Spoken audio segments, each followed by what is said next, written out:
Hey, welcome back. In this episode, let's look at is how to understand anger.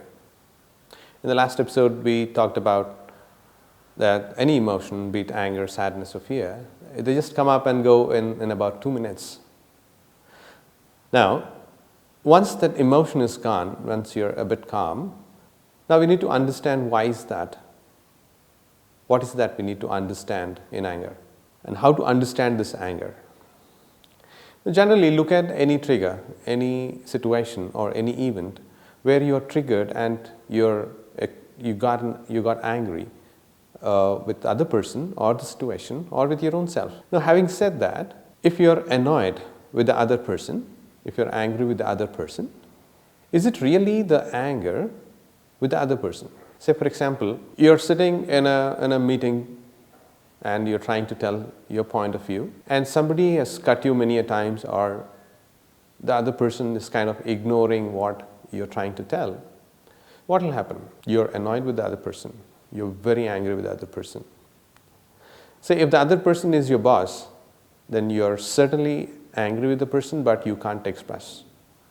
But if it's your colleague, then you're angry, and at some point in time, you're going to tell him that you're very angry with him, right? Now, the question is, are you really angry with the person? So, when we generally get anger, we tend to get into a blame mode. We blame the other person for behaving in such and such way. Just by blaming the other person, are you done with the anger?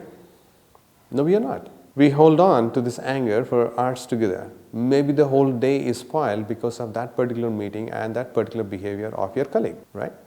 Now, what is it that we need to understand in this particular situation?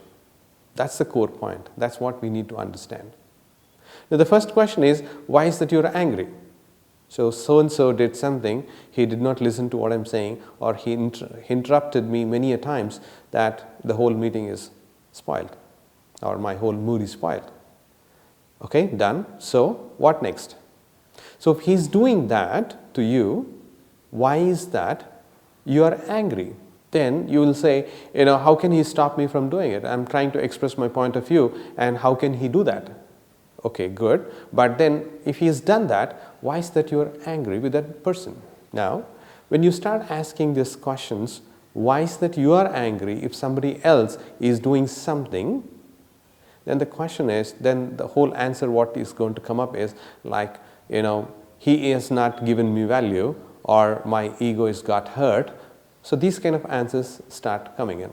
So the first answer that you're getting is, the person external to you has done something, has not done something, so you are annoyed. Okay, great. After a couple of questions, then the answer slowly turns towards you. And so if the answer is something like, my ego got hurt, now ego is such a big blanket.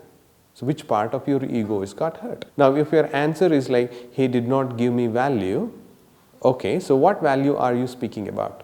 So start drilling down deeper into that particular aspect. When you start drilling deep into this particular aspect of why it is that I have to get angry with my own self or with other person if the other person is behaving in such and such way. Which part of my ego is getting hurt? So when you start asking these things, it points out to a particular point. So what value is not addressed, or where is that your value is demeaned or your value is lowered by the other person? So when you start going back, one step back, it boils down to you.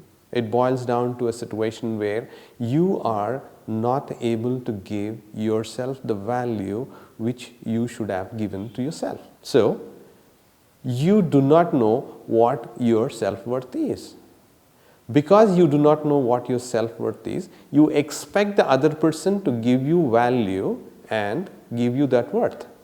If that value and worth which you are expecting the other person to give you, if the other person is not giving you, then you are getting annoyed against the other person. But the reality is, you are annoyed with yourself because you are unable to give the value which you should have given to yourself. That's the core point.